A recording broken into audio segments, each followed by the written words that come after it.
A lot of this isn't going to make sense to you, and I'm sorry about that. I'm just going to start at the beginning, with the house.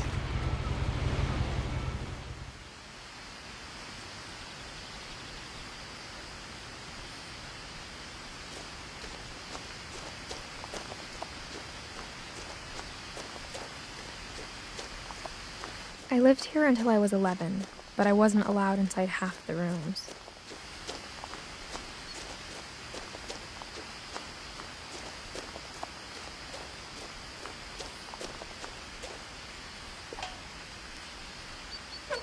Inside the mailbox were bills from 7 years ago, marked urgent, open immediately.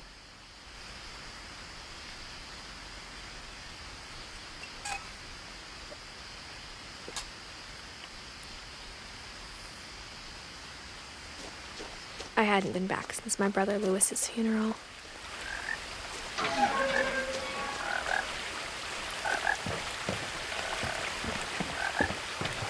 In her will, my mother left me a key, but didn't tell me what it unlocked.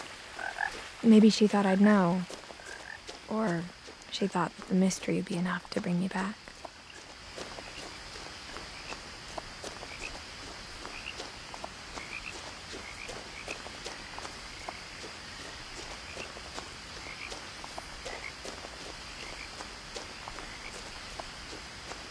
No one had driven this way in a long time, but I saw a few hoof prints.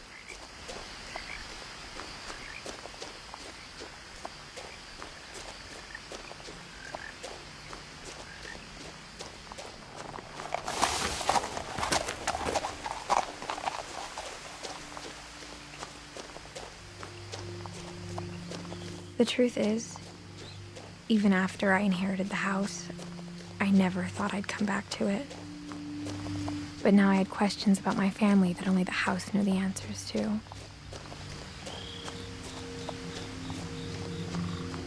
The house was exactly like I remembered it, the way I'd been dreaming about it.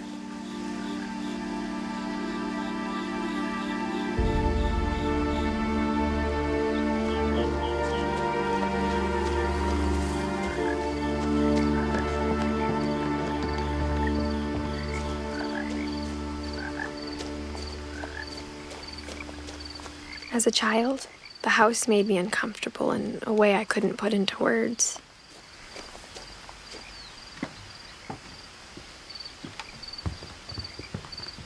Now, as a 17-year-old, I knew exactly what those words were. I was afraid of the house.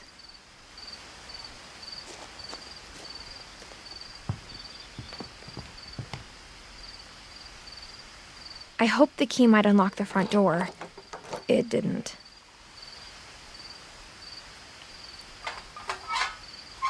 Looking in, I felt like the house itself had been waiting for me.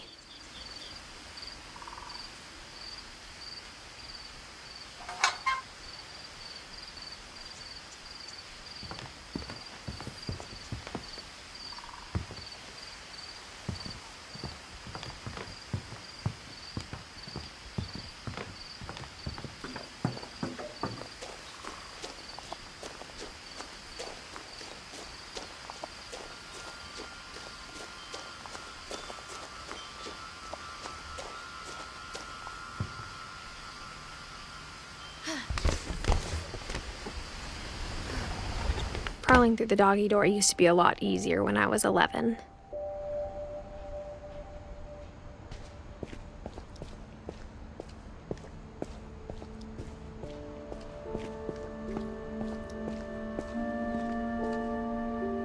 The power had been turned off the night we left.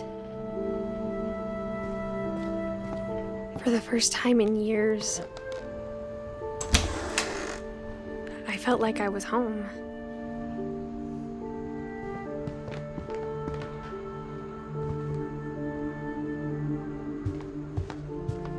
The table was still a wreck from the night we left.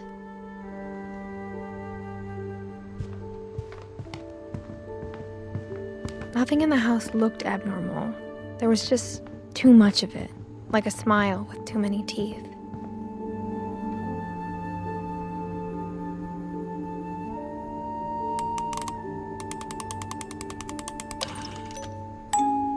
Great-Grandpa Sven built a music box for Barbara, along with the rest of the house. Mom always told me to stay out of the basement, so I wasn't too surprised when the key didn't fit.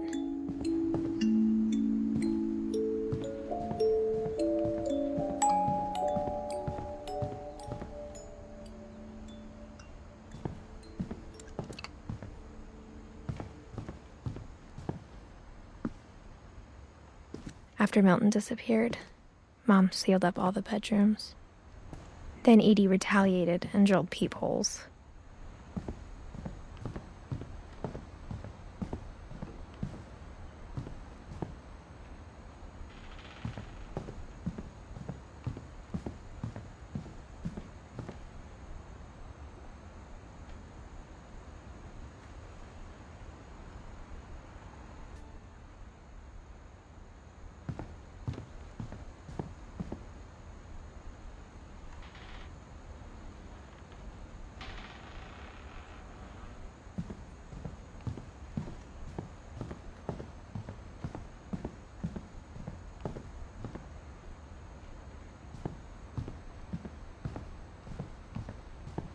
Edie's father, Odin, built the original house.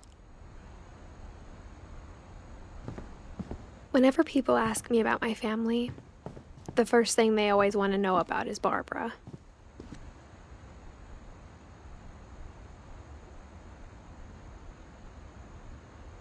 Mom must have locked the third-floor stairs on the night we left.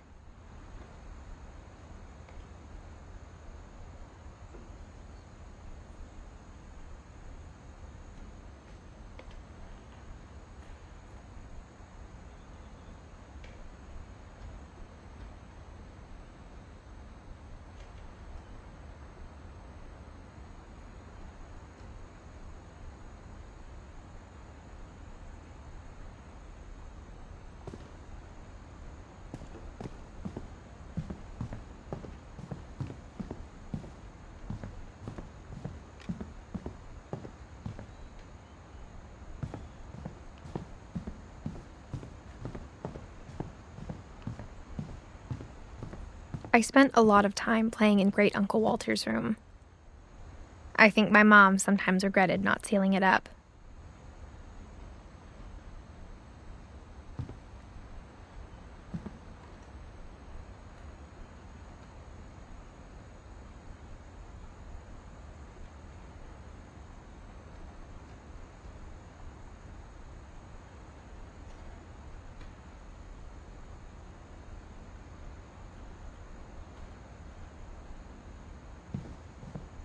Louis told me there were secret passages, but I never believed him.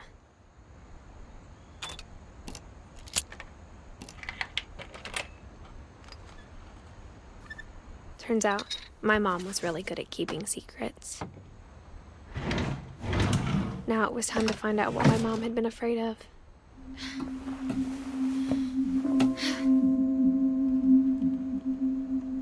Reading this, maybe it sounds like I had a plan, but I had no idea what was behind that door.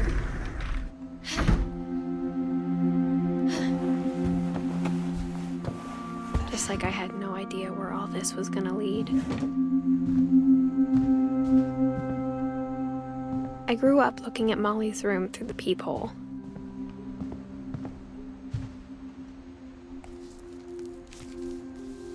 December 13th, 1947. Dear Diary, I'll be gone soon, but I wanted to tell somebody about what's gonna happen.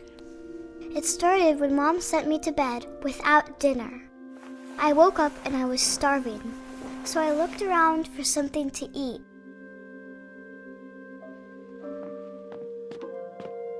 The gerbil food was dry, but I didn't mind it.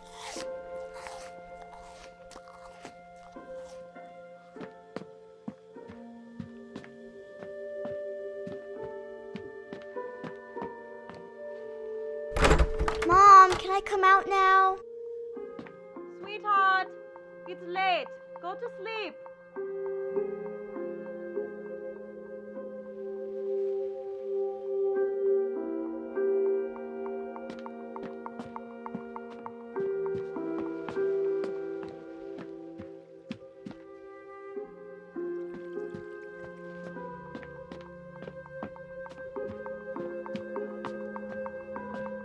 My Halloween candy was all gone.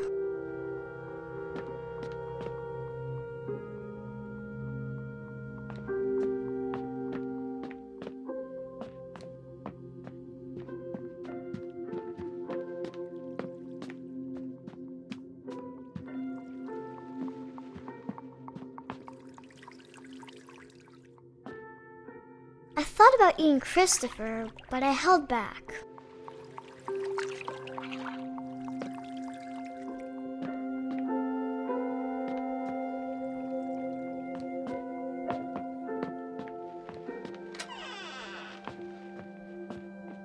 I kept eating and eating.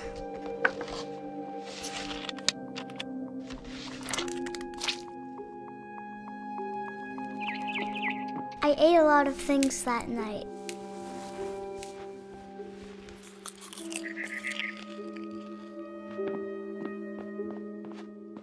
Then I heard chirping outside my window.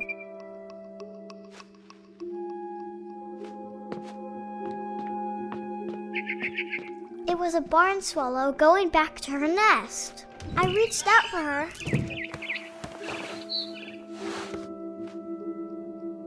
And suddenly, I was a cat.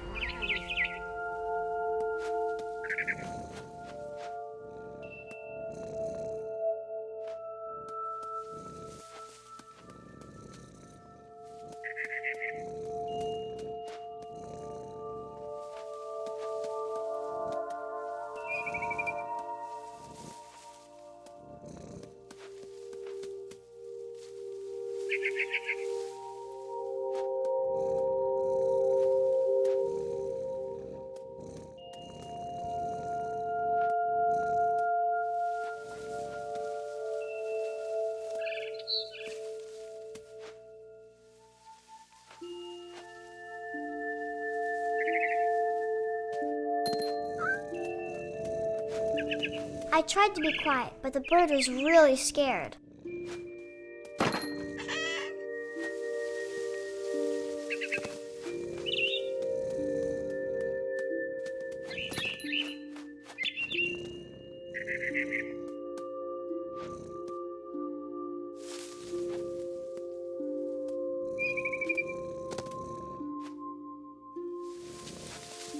Mom and Dad didn't even look at me.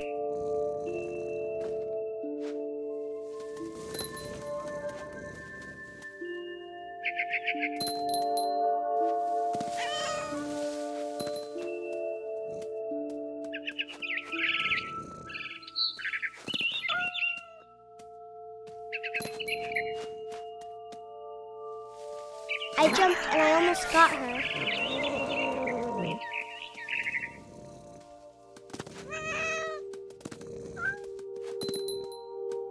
I could tell she was getting really tired. Now I was up in the big tree. I promised Dad I wouldn't climb it anymore. All I cared about was eating that mama bird.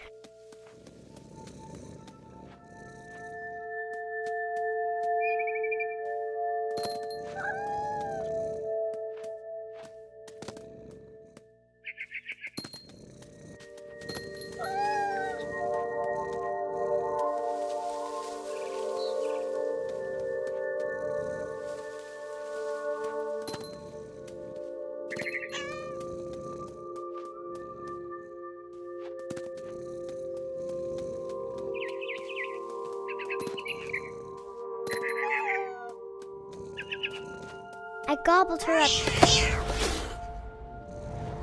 And suddenly, I was an owl. First, all I heard was the wind. Then I heard little teeth nibbling in the grass.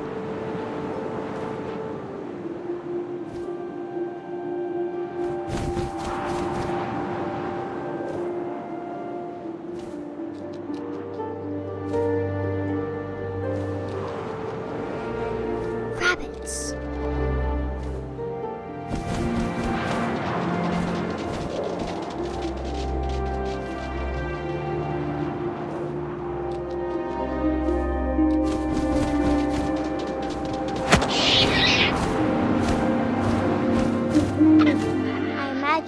face looking up and seeing mine through my talons. I swallowed him up, and I didn't chew one bit. Then I flew off to find something bigger.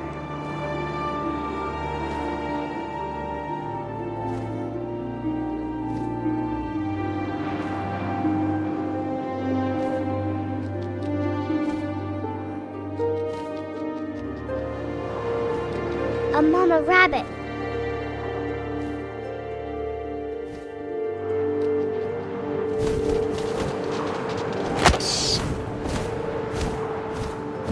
She was almost too big to carry.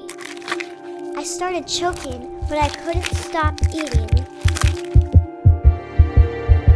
And suddenly, I was a shark.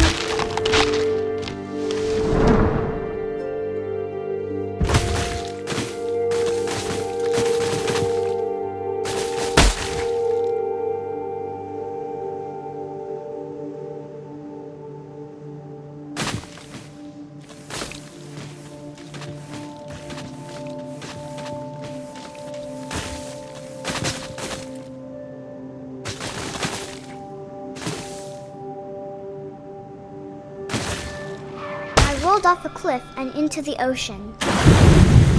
Now, I was hungrier than ever.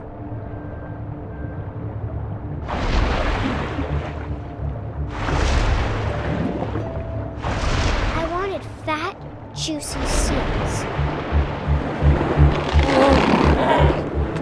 I tore off her flipper, and it tasted really good.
When I opened my eyes, everything had changed.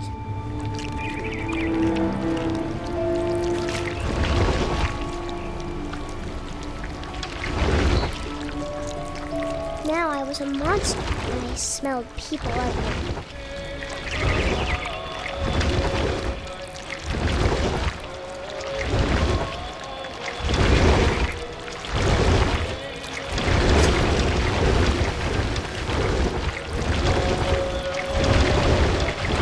I was big, and I moved real quiet.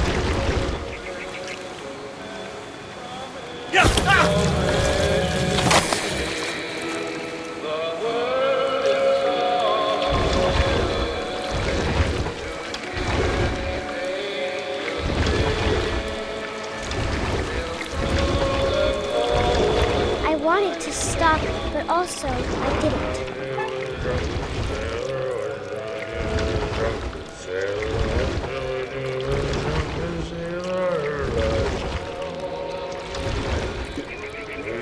Belly with a rust. Belly with a rust.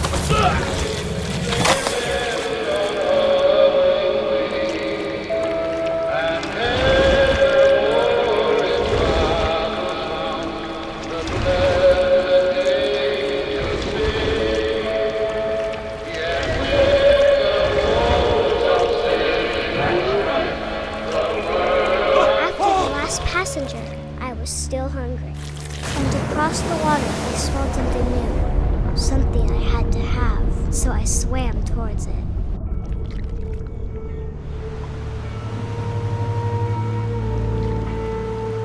I slithered onto the sand, and the good smell went into an old pipe.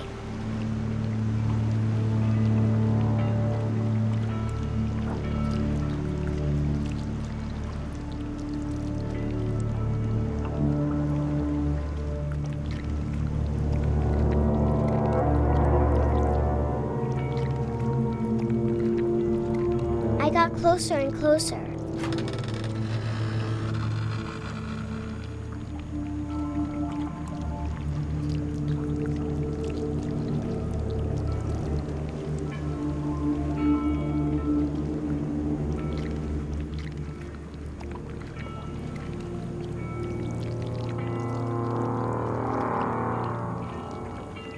All of my stomach started growling. And suddenly, I was me again. I held my breath for a long time, but I couldn't hear anything. I think it's waiting for me to fall asleep. But it's not going to wait much longer. It needs to feed, and we both know I will be delicious.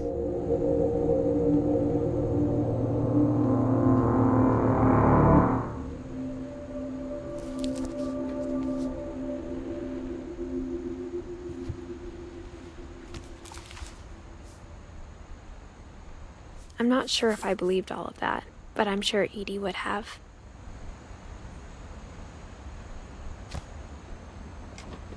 I got the sense Edie had spent a lot of time here before my mom sealed the doors.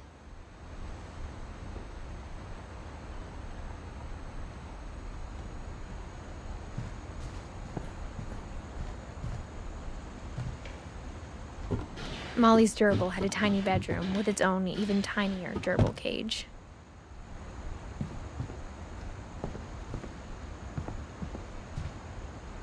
I can't describe it, but I felt like some part of Molly was still here.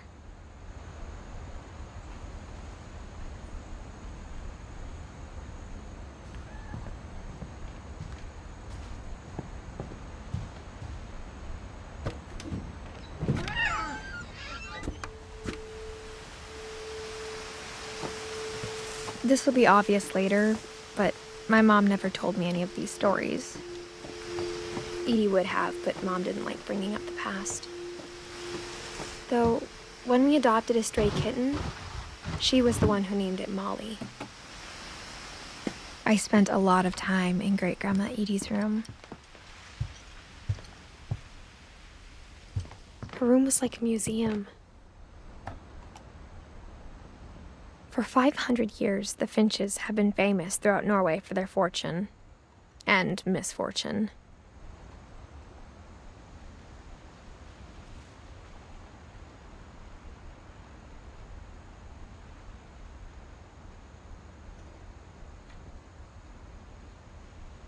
Odin Finch buries the latest victims of the family curse, his wife Ingeborg and their newborn son, Johan. On January 7th, 1937, he set sail with his family and his house, hoping to leave the curse behind.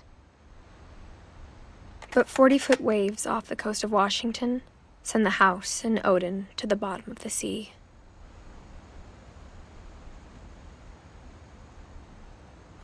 Odin's daughter Edie, with husband Sven and baby Molly, step ashore on their new home, Orcas Island. Odin Finch is the first to be buried in the new family cemetery. His daughter Edie is already dreaming of a new Finch house.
Whatever's wrong with this family, it goes back a long ways.